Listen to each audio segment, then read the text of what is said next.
apôtres non de la part des hommes, ni par un homme, mais par Jésus-Christ et Dieu le Père qui l'a ressuscité des morts, et tous les frères qui sont avec moi aux églises de la Galatie.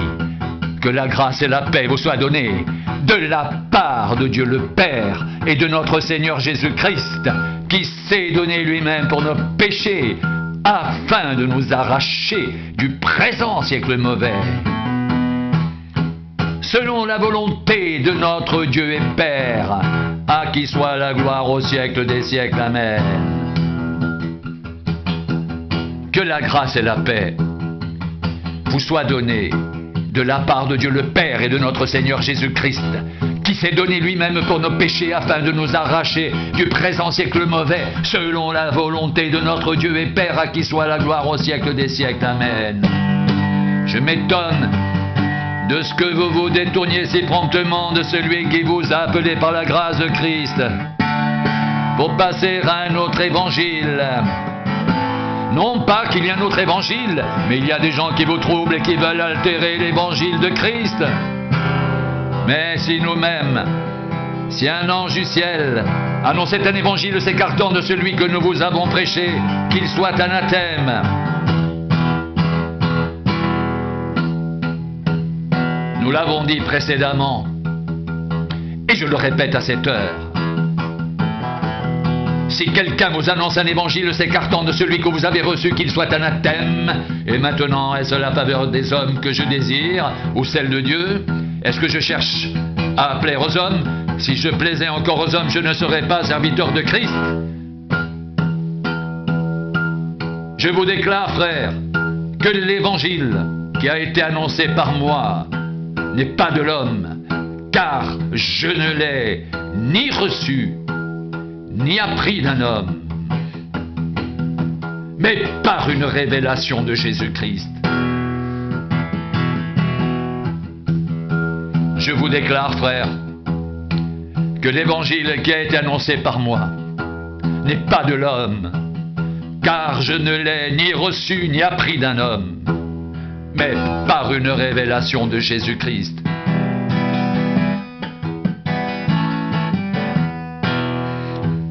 Vous avez su en effet quelle était autrefois ma conduite dans le judaïsme, comment je persécutais à outrance et ravageais l'église de Dieu, et comment j'étais plus avancé dans le judaïsme que beaucoup de ceux de mon âge et de ma nation, étant animés d'un zèle excessif pour les traditions de mes pères. Mais lorsqu'il plut à celui qui m'avait mis à part dès le sein de ma mère, et qui m'a appelé par sa grâce, de révéler en moi son Fils, afin que je l'annonce parmi les païens, aussitôt je ne consultais ni la chair ni le sang, et je ne montais point à Jérusalem, vers ceux qui furent apôtres avant moi, mais je partis pour l'Arabie, puis je revins encore à Damas. 3 ans plus tard, je montais à Jérusalem pour faire la connaissance de Céphas, et je demeurai 15 jours chez lui. Mais je ne vis aucun autre des apôtres, si ce n'est Jacques, le frère du Seigneur. Dans ce que je vous écris, voici, devant Dieu, je ne mens point.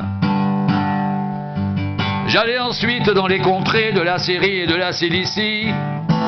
Or, j'étais inconnu de visage aux églises de Judée qui sont en Christ. Elles avaient seulement entendu dire, celui qui autrefois nous persécutait annonce maintenant la foi qu'il s'efforçait alors de détruire. Et elles glorifiaient Dieu à mon sujet. 14 ans après, je montais de nouveau à Jérusalem avec Barnabas, ayant aussi pris Tite avec moi, et ce fut d'après une révélation que j'y montais. Je leur exposais l'évangile que je prêche parmi les païens. Je l'exposais en particulier à ceux qui sont les plus considérés, afin de ne pas courir ou avoir couru en vain. Mais Tite, qui était avec moi et qui était grec, ne fut même pas contraint de se faire circoncire. Et cela à cause des faux frères qui s'étaient secrètement introduits et glissés parmi nous pour épier la liberté que nous avions en Jésus-Christ, avec l'intention de nous asservir. Nous ne leur cédâmes pas un instant et nous résistâmes à leurs exigences, afin que la vérité de l'Évangile soit maintenue parmi vous. Ceux qui sont les plus considérés, quels qu'ils aient été jadis, cela ne m'importe pas. Dieu ne fait point de favoritisme. Ceux qui sont les plus considérés ne m'imposèrent rien. Au contraire, voyant que l'Évangile m'avait été confié pour les incirconcis, comme à Pierre pour les circoncis, car celui qui a fait de Pierre l'apôtre des circoncis a aussi fait de moi l'apôtre des païens, et ayant reconnu la grâce qui m'avait été accordée, Jacques, Céphas et Jean, qui sont regardés comme des colonnes, me donnèrent à moi et à Barnabas la main d'association, afin que nous allions, nous, vers les païens, et eux, vers les circoncis. Ils nous recommandèrent seulement de nous souvenir des pauvres. Ce que j'ai eu bien soin de faire. Mais lorsque Céphas vint à Antioche, je lui résistai en face parce qu'il était répréhensible. En effet, avant l'arrivée de quelques personnes de l'entourage de Jacques, il mangeait avec les païens. Et quand elles furent venues, il s'esquiva et se tint à l'écart par crainte des circoncis. Avec lui, les autres Juifs usèrent aussi de dissimulation, en sorte que Barnabas même fut entraîné par leur hypocrisie. Voyant qu'il ne marchait pas droit selon la vérité de l'Évangile, je dis à Céphas, en présence de tous, si toi qui es juif, tu vis à la manière des païens et non à la manière des juifs, pourquoi forces-tu les païens à judaïser? Nous sommes juifs de naissance et non pécheurs d'entre les païens. Néanmoins, sachant que ce n'est pas par les œuvres de la loi que l'homme est justifié, mais par la foi en Jésus-Christ, nous aussi, nous avons cru en Jésus-Christ afin d'être justifiés par la foi en Christ et non par les œuvres de la loi, parce que personne ne sera justifié par les œuvres de la loi. Mais tandis que nous cherchons à être justifiés par Christ, si nous étions aussi nous-mêmes trouvés pécheurs, Christ serait-il un ministre du péché? Loin de là. Car si je rebâtis les choses que j'ai détruites, je me constitue moi-même un transgresseur. Car c'est par la loi que je suis mort à la loi, afin de vivre pour Dieu. J'ai été crucifié avec Christ, et si je vis, ce n'est plus moi qui vis, c'est Christ qui vit en moi. Si je vis maintenant dans la chair, je vis dans la foi au Fils de Dieu, qui m'a aimé et qui s'est livré lui-même pour moi. Je ne rejette pas la grâce de Dieu, car si la justice s'obtient par la loi, Christ est donc mort en vain.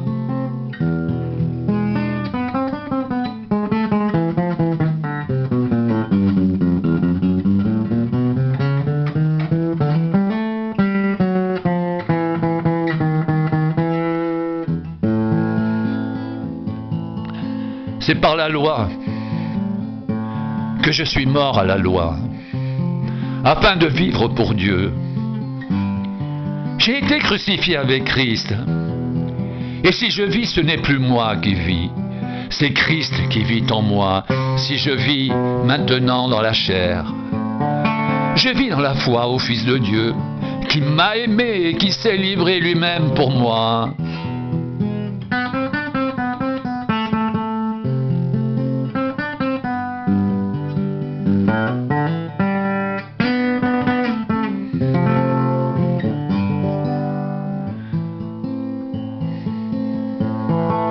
Je ne rejette pas la grâce de Dieu, car si la justice s'obtient par la loi, Christ est donc mort en vain.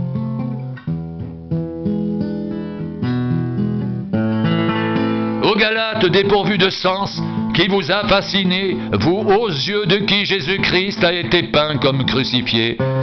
Voici seulement ce que je veux apprendre de vous. Est-ce par les œuvres de la loi que vous avez reçu l'Esprit ou par la prédication de la foi? Êtes-vous tellement dépourvus de sens?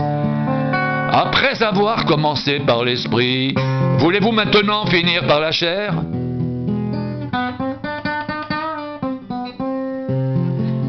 Avez-vous tant souffert en vain, si toutefois c'est en vain?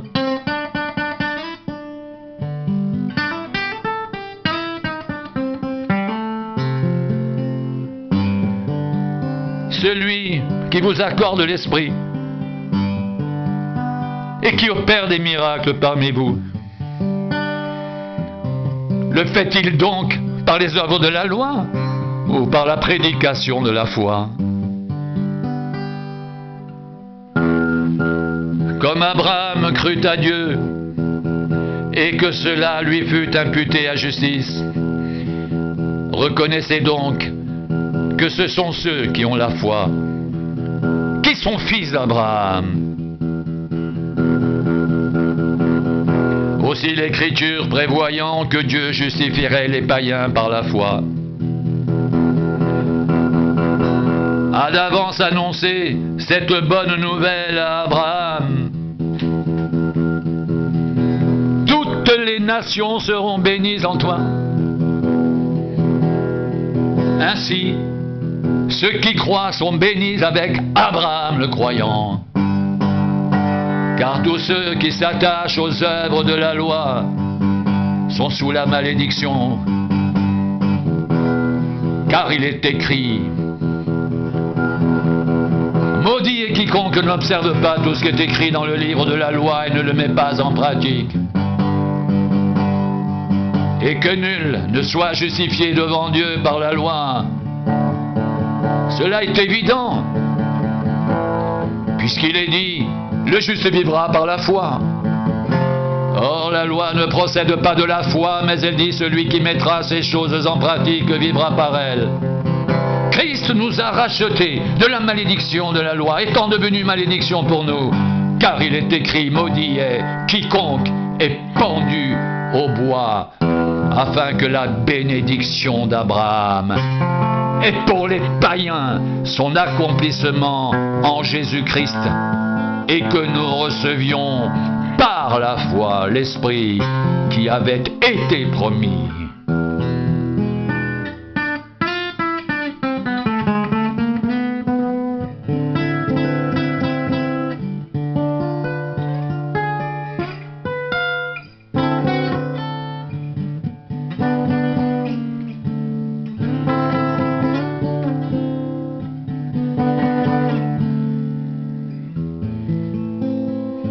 Frère, je parle à la manière des hommes.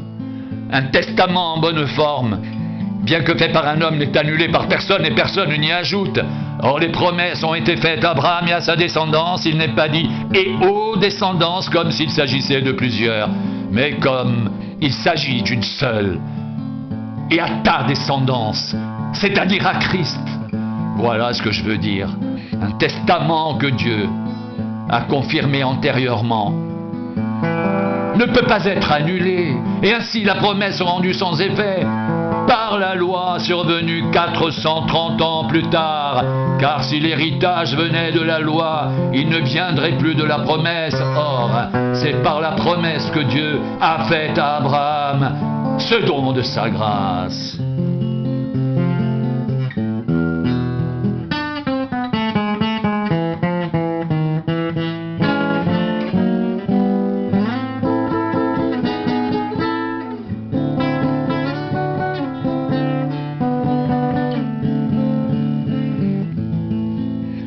Pourquoi donc la loi? Elle a été donnée ensuite à cause des transgressions, jusqu'à ceux que vienne la descendance, à qui la promesse avait été faite. Elle a été promulguée par des anges, au moyen d'un médiateur. Or le médiateur n'est pas médiateur d'un seul, tandis que Dieu est un seul.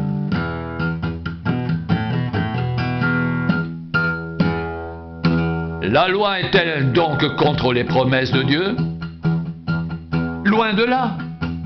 S'il avait été donné une loi qui puisse procurer la vie, la justice viendrait réellement de la loi. Mais l'Écriture a tout renfermé sous le péché, afin que ce qui avait été promis soit donné par la foi en Jésus-Christ à ceux qui croient. Avant que la foi vienne, nous étions enfermés sous la garde de la loi en vue de la foi qui devait être révélée. Ainsi la loi était comme un précepteur pour nous conduire à Christ afin que nous soyons justifiés par la foi. La foi étant venue, nous ne sommes plus sous ce précepteur, car vous êtes tous fils de Dieu par la foi en Jésus-Christ. Vous tous qui avez été baptisés en Christ, vous avez revêtu Christ. Il n'y a plus ni juif ni grec, il n'y a plus ni esclave ni libre, il n'y a plus ni homme ni femme, car tous vous êtes un en Jésus-Christ. Et si vous êtes à Christ, vous êtes donc la descendance d'Abraham, héritier selon la promesse.